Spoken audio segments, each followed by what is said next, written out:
In the 12th century, a new era began in the history of Norway. The transition to feudalism here was quite different from the rest of Europe. Local nobles had received titles and lands even before the emergence of the kingdom. They were not granted by the king. Therefore, the monarch's power over them was much weaker. Each noble family had its own strength and ambitions. The peasants here were quite independent from the feudal lords, at a time when, in most European countries, they were bound to the lands of a feudal lord. In Norway, there existed a large stratum of free landowners, the bondi.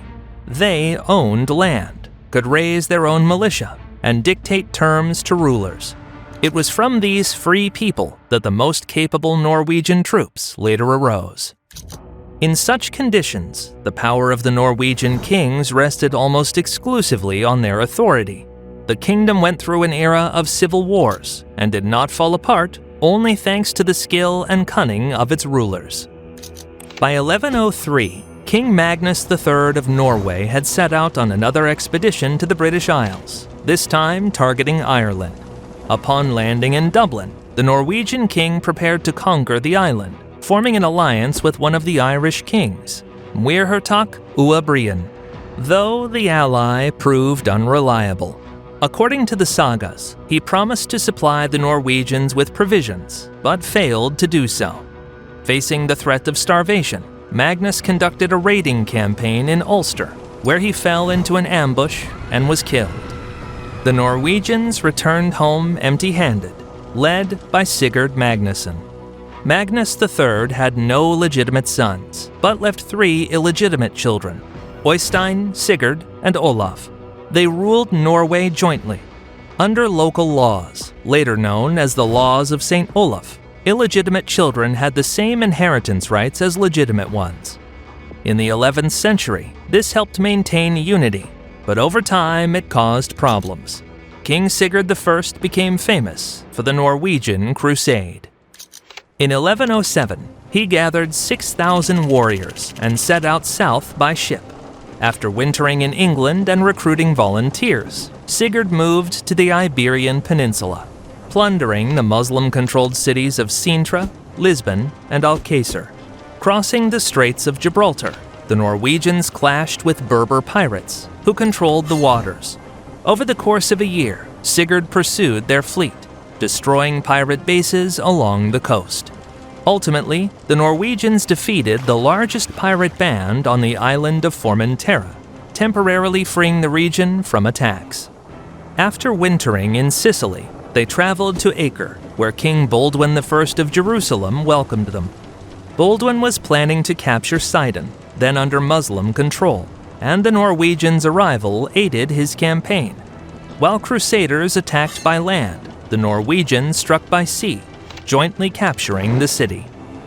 In gratitude, Baldwin presented Sigurd with several holy relics. On the way home, he stopped in Constantinople, where part of his forces joined the Byzantine emperor's service, while Sigurd returned overland to Norway. At home, he earned the nickname Jorsalfara, the one who traveled to Jerusalem, which became a term for Norwegians participating in the Crusades. King Oystein I, by contrast, was much less aggressive and preferred diplomacy over war. He focused on building towns, churches, and monasteries, and promoted trade. He was called Riksbygger, the builder of the country, and the Icelandic skald Snorri Sturluson debated which was more beneficial for Norway, Sigurd's campaigns or Øystein's construction projects. King Olaf Magnusson, frail from childhood, died young at 16 and was later excluded from official king lists by modern historians. Thus, his name was gained by another king of the 14th century. In 1123, Oystein I also died, leaving Sigurd Jorsalfara as sole ruler. He died in 1130, and the crown passed to his son Magnus IV Sigurdsson. The old law granting inheritance rights to illegitimate children, which had once preserved the unity of the country, now sowed discord. Beginning in 1130, a new way to obtain the crown appeared in Norway. Anyone could claim to be the illegitimate son of a previous king and put forward his claim. Thus, many pretenders arose. And so began the Civil War era, more than a century of internal strife and conspiracies. Determining the true lineage of claimants was nearly impossible. In medieval times, legitimacy was tested by trial, often involving red-hot iron. If the burns healed cleanly, it was seen as divine approval. Certainly, this is not the argument for the modern historians who still debate who was genuine and who was an impostor. The stories repeated themselves. From remote farms or islands, another young man would appear, claiming to be the king's illegitimate son. He would gather an army from the petty nobility who sought power, and a war would begin. It lasted until one of the contenders was killed. A few years later, it all started again, with a new supposed son and a new war. The first pretender was Harald Gilla. Around 1130, he claimed to be the illegitimate son of King Magnus III. At first, King Magnus IV paid no attention to Harald, but in 1134 he tried to expel him from Norway. He failed. The following year, Harald's forces captured Magnus, mutilated him, and he was thereafter nicknamed Magnus the Blind. Harald IV was then proclaimed the new king. Another pretender, Sigurd Slembe, who claimed to be a son of King Magnus III, rose against Harald. In 1136, he ambushed Harald in the house of the king's mistress and killed him. Opposing Sigurd Slembe, Harald's supporters proclaimed as kings his young sons, the legitimate Inga the Hunchback and the illegitimate Sigurd Munn. Sigurd Slembe did not have enough support. Seeking allies, he freed Magnus IV and made an agreement with the Danes. Thus, Sigurd gained additional troops. Despite this, he was defeated by Harald's sons in the Battle of Holmengra. In this battle, Magnus IV was killed, while Sigurd Slembe was captured and tortured to death. In 1142, another pretender appeared in Norway, Oystein Haraldsson. He declared himself the illegitimate son of Harald Gilla. To avoid war, Harald's sons recognized him as their brother and king. Even so, intrigues and a struggle for power soon broke out among them. Inga the Hunchback, having secured the support of the influential jarl Erling Skaka, killed Sigurd Munn in 1152. A few years later, he likewise put Oystein Haraldsson to death. Supporters of Sigurd Munn and Oystein Haraldsson opposed King Inga I, led by Haakon Herdebreid, claiming to be Sigurd Munn's illegitimate son. Haakon seized northern Norway and became king. Inga sent Erling Skaka against him, but the forces suffered heavy losses in small fights. In 1162, Haakon II marched south. Inga confronted him at the Battle of Oslo, where he was killed. Jarl Erling Skaka did not recognize Haakon II and supported his own son Magnus, grandson of Sigurd Jorsalfare through his mother. With Danish support, Erling defeated Haakon II at the Battle of Sekken, where the king was killed. Magnus Erlingsson became Magnus V, but real power remained with Jarl Erling as regent. Soon, a new pretender appeared in Norway, Sigurd Marcus Fostre, who claimed to be the son of Sigurd Munn. He began gathering troops, but they were soon defeated by Erling Skaka in the Battle of Rey. Sigurd was forced to hide in the outskirts of Norway. In the autumn of that same year, he was captured by Erling Skaka's men and executed. In 1166, the Jarl from Uppland, Sigurd Agnot, rose against Erling Skaka's rule. He declared his stepson, Olav Ujeva, king, who through his mother was a grandson of Oystein II. The rebellion was supported in Viken. When Erling went to suppress it, he barely escaped an ambush. Because Olaf failed to kill the Jarl, he was nicknamed Olaf the Unlucky. 2 years later, Erling Skaka took his revenge by defeating Olaf in the Battle of Stanger. 6 years later, another pretender, Oystein Maila, claimed to be the son of King Oystein II. His supporters were called the Birkebeiner, birch legs, implying that they were poor and wore shoes made of birch bark. Although most likely the story about the shoes is just a legend. These were people from the poorest strata of society who fled to the outskirts of the kingdom, formed bands, and survived through robbery and mercenary work.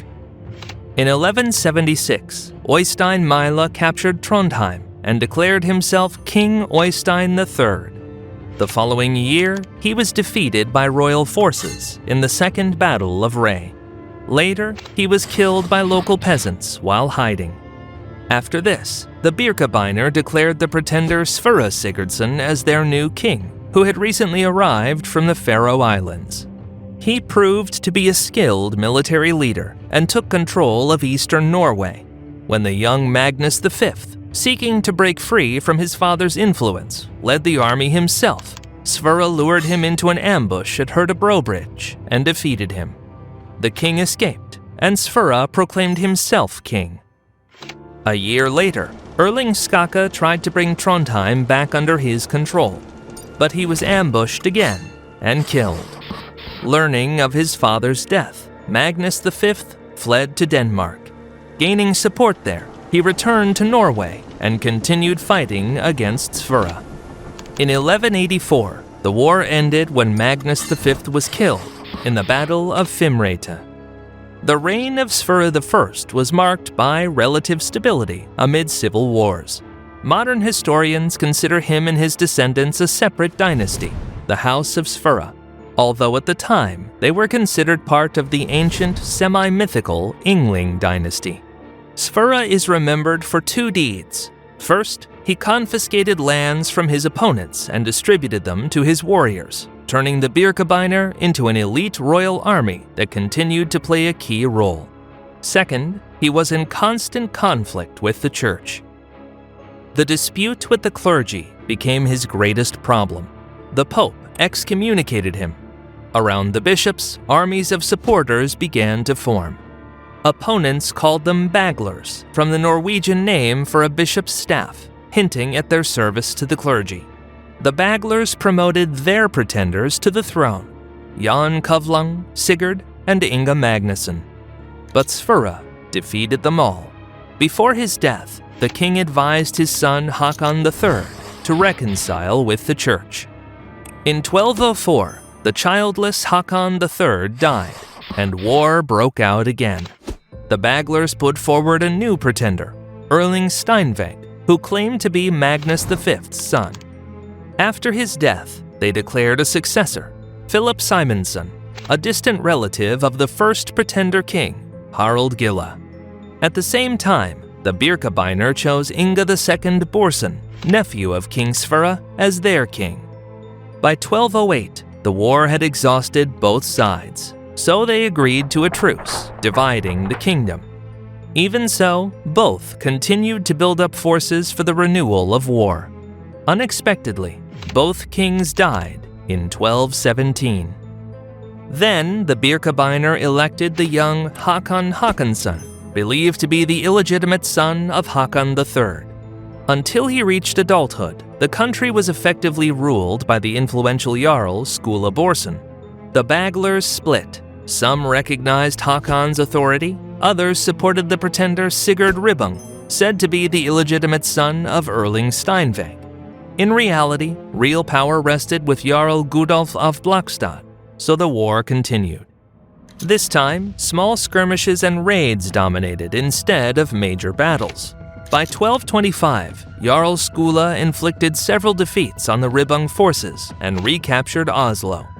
Sigurd Ribbung continued guerrilla warfare until 1226, when he was killed on a farm near Oslo in a clash with local peasants.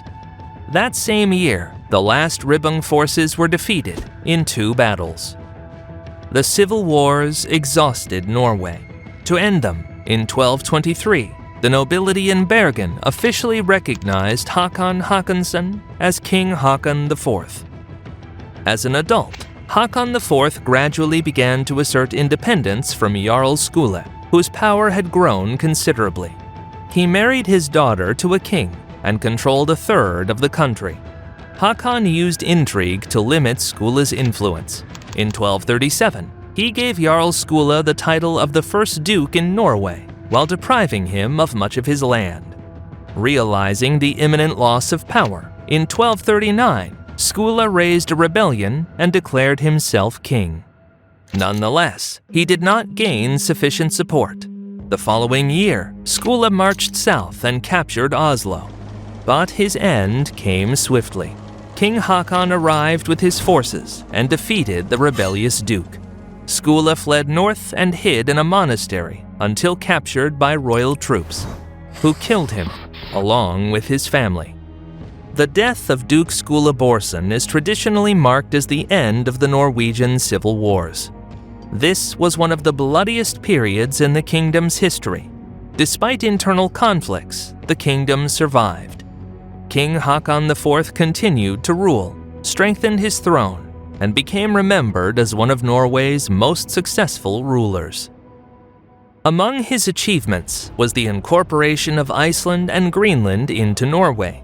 Both islands had been settled since the Viking Age and long followed their own customs. Due to a lack of fertile land, the inhabitants relied on trade with Norway and were economically dependent on it. During Haakon IV's reign, they increasingly adhered to his decrees. In Iceland, this even sparked a war between clans. Some favored alliance with Norway, others opposed it. By 1261, Greenlanders pledged allegiance to the Norwegian king, followed by the Icelanders in 1262. The king also paid attention to the British Isles. At the time, powerful Alexander III ruled Scotland. He claimed the Kingdom of the Isles, and in 1262 began its conquest. In response, the following year, Haakon IV marched with an army. Norwegian and Scottish forces met at the Battle of Largs, but neither side gained a decisive victory. The war reached a stalemate. The Norwegians lacked the strength for a large-scale landing in Scotland, while the Scots had no fleet to expel them. Both sides began seeking allies. Haakon turned to the Irish, Alexander III to the English. In winter 1263, King Haakon IV unexpectedly died. His son Magnus VI, who had already been ruling in his father's absence, became king. Magnus made peace with the Scots and sold them the islands for 4,000 silver marks. He actively strengthened the kingdom's economy, signing trade agreements with almost all neighboring states. He carried out a currency reform, replacing old and counterfeit coins with new ones. Most notably, he reformed the legal system. For the first time in the country's history, all Norwegians received a unified legal code. For this, he was called Lagabøte, meaning lawmender. Magnus's two sons became kings. After his death, the throne passed to the elder son, Erik II. His reign was remembered for an unsuccessful conflict with the Hanseatic League, the trade confederation of North German cities. In 1285, he captured several Hanseatic ships. In response, merchants blocked all Norwegian ports, halting trade and damaging the kingdom's economy. Erik had to make peace, granting additional privileges to the Hanseatics and paying them substantial compensation. Haakon V Magnusson finally moved the capital to Oslo. He focused on northern territories, accepting the vassal oath of northern peoples. To secure their loyalty, the Norwegian king imposed taxes 3 times lower than in Norway proper. He supported the Christianization of these peoples and the founding of the first Norwegian settlements. In 1307, the first mention of Vardahus Fortress appeared, a future tax collection center in these northern lands. Norwegian possessions extended as far as the Kola Peninsula. Haakon V had no sons, so after his death, the throne passed to his grandson, Swedish King Magnus Eriksson, who was only 3 years old. This was the first Norway-Sweden personal union, 2 separate states under one monarch. Magnus Eriksson lived in Sweden and was not a popular ruler there.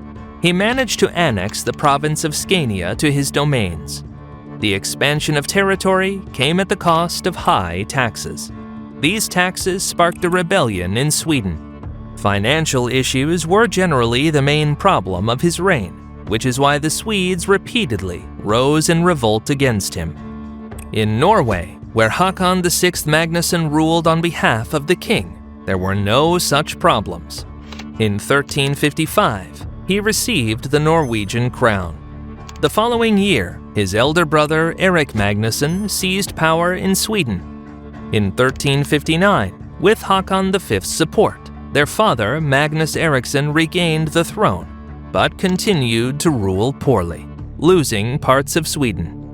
In 1363, the Swedes rebelled, imprisoned him, and invited Duke Albert of Mecklenburg to the throne. Haakon VI responded with war, supporting his father's Swedish supporters. In 1371, he led a military campaign to Stockholm and, after paying a significant ransom, freed his father. Another victory for Haakon VI was marrying Danish Princess Margaret. Her father had no sons, making their grandson heir. Through Margaret's diplomacy and intrigue, their son, Olaf Håkonsson, became King Olaf II of Denmark. Eventually, Olaf inherited both the Danish and Norwegian crowns, marking the first step toward uniting the Scandinavian kingdoms and the later emergence of the Kalmar Union.